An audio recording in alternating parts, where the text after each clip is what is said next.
Halo, Assalamualaikum warahmatullahi wabarakatuh. Selamat bertemu kembali dengan Ibu Yulian Oktaviani dalam video pembelajaran sejarah.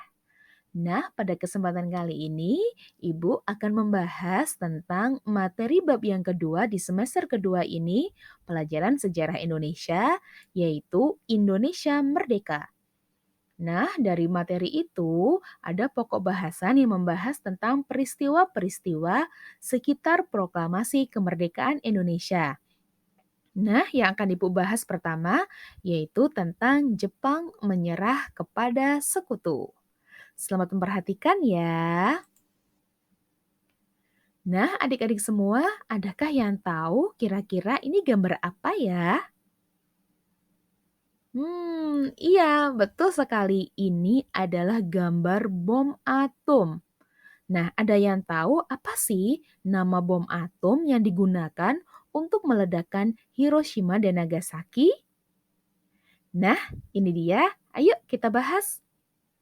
Gambar di atas merupakan bom atom Amerika yang bernama Little Boy. Little Boy adalah sebuah kode nama yang diberikan kepada senjata nuklir yang dijatuhkan di Hiroshima, Jepang pada tanggal 6 Agustus 1945 hari Senin. Dia dijatuhkan dari sebuah pesawat B-29 Flying Super Fortress bernama Enola Gay yang dipiloti oleh Letkol Paul W. Tibbets dari ketinggian 9.450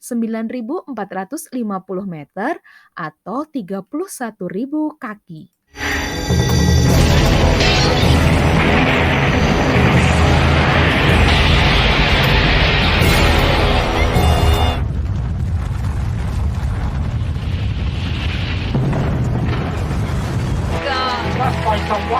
You're the only doctor here. Semplice, la gregna darà incontro, fiat voluntas. Pada tanggal 6 Agustus 1945, dunia menyaksikan kengerian bom atom Hiroshima di Jepang. Bom atom meledak sekitar 600 meter di atas kota. You're the only doctor Efek here. mengerikan dari ledakan bom atom Semplice, ini la tidak gregna darà terkalahkan, incontro, fiat voluntas. menghasilkan lelehan api dan radiasi yang menyebabkan dunia Rusia setidaknya ada 66.000 orang tewas dan sekitar 69.000 lainnya terluka dalam ledakan itu. Bom yang berjuluk Little Boy tersebut tercatat menjadi salah satu bom yang paling mematikan dalam sejarah. Semplice, la gregna darà Senjata yang incontro, dikembangkan oleh fiat Amerika voluntas. Serikat ini juga menjadi bom nuklir pertama yang dikembangkan pada saat itu. Belum habis rasa terkejut dan ketakutan rakyat Jepang atas serangan bom atom pasukan Amerika Serikat di Hiroshima. Kemudian, pada tanggal 9 Agustus 1945, giliran kota Nagasaki yang dihancurkan dengan bom atom yang bernama Fat Man.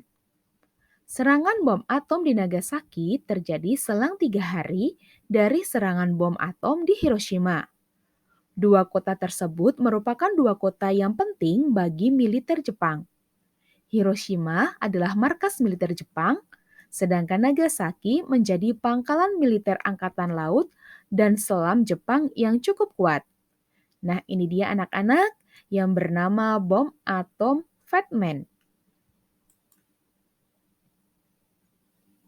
Nah, ini adalah peta Hiroshima dan Nagasaki setelah terkena oleh bom atom yang bernama Little Boy yang dijatuhkan di Hiroshima dan juga bom atom Fat Man yang dijatuhkan di Nagasaki. Kehancuran kota Hiroshima dan Nagasaki telah menjatuhkan semangat dan martabat bangsa Jepang. Mereka tidak dapat menutup mata bahwa sekutu lebih unggul dalam hal persenjataan. Apabila perang dilanjutkan, Jepang akan menjadi lebih hancur. Akhirnya, Kaisar Jepang memutuskan untuk menyerah tanpa syarat kepada sekutu. Penyerahan Jepang kepada sekutu terjadi pada tanggal 15 Agustus 1945 di atas geladak kapal perang Amerika yang bernama USS Missouri yang berlabuh di Teluk Tokyo. Dan inilah yang menandai berakhirnya Perang Dunia Kedua. Sebenarnya, tanda-tanda kekalahan Jepang dalam Perang Dunia Kedua sudah terlihat sejak tahun 1943 dengan berhasil direbutnya beberapa wilayah oleh sekutu. Pengeboman Hiroshima dan Nagasaki merupakan faktor pemicu Jepang harus menyerah. Kemudian, bagaimana kondisi bangsa Indonesia pada saat Jepang kalah dari sekutu? Dalam posisi yang semakin terjepit dalam perang melawan sekutu, Jepang terpaksa memberikan janji kemerdekaan kepada Indonesia. Komando Tentara Jepang Wilayah Selatan pada bulan Juli 1945 menyepakati dan akan memberikan kemerdekaan kepada Indonesia tanggal 7 September 1945. Kemudian, pada tanggal 7 Agustus 1945, Jenderal Terauchi menyetujui pembentukan Dokuritsu Junbi Inkai atau PPKI yang tugasnya melanjutkan pekerjaan dari BPU PKI. Lembaga PPKI ini diketuai oleh Insinyur Soekarno dengan wakilnya Dr. Andes Muhammad Hatta. Jenderal Terauchi pada tanggal 9 Agustus 1945 memanggil Soekarno, Muhammad Hatta, dan Rajiman Widyodiningrat untuk pergi ke Dalat Saigon. Saigon adalah salah satu pusat tentara Jepang. Pada tanggal 12 Agustus 1945, Jenderal Terauchi mengucapkan selamat kepada Soekarno dan Muhammad Hatta sebagai ketua dan wakil ketua PPKI.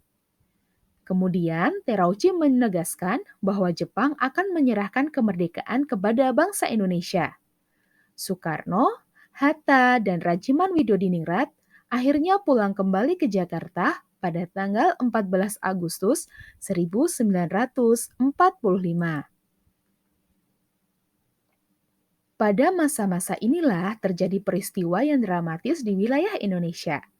Walaupun alat komunikasi pada masa tersebut dikuasai oleh Jepang, namun para tokoh perjuangan berhasil mengakses berbagai informasi dunia dengan berbagai cara. Radio sebagai alat yang paling berperan pada masa tersebut telah disegel oleh Jepang. Siaran radio sudah lama menjadi kekuasaan Jepang. Untuk menerima siaran radio luar negeri pun, masyarakat Indonesia tidak diizinkan. Hal ini disebabkan oleh ketakutan Jepang apabila bangsa Indonesia mengetahui perkembangan perang yang menunjukkan Jepang semakin terjepit. Namun, para tokoh pergerakan tidak kurang akal. Mereka berhasil menyembunyikan beberapa radio gelap yang dapat digunakan untuk mendengarkan berbagai siaran radio luar negeri seperti radio BBC London. Nah, itu tadi anak-anak, adik-adik semua pembahasan tentang Jepang menyerah kepada sekutu dan untuk peristiwa-peristiwa sekitar proklamasi kemerdekaan Indonesia lainnya kita akan bahas pada video selanjutnya. Terima kasih adik-adik atas perhatiannya. Semoga video ini bermanfaat ya. Sekian saja. Wassalamualaikum warahmatullahi wabarakatuh.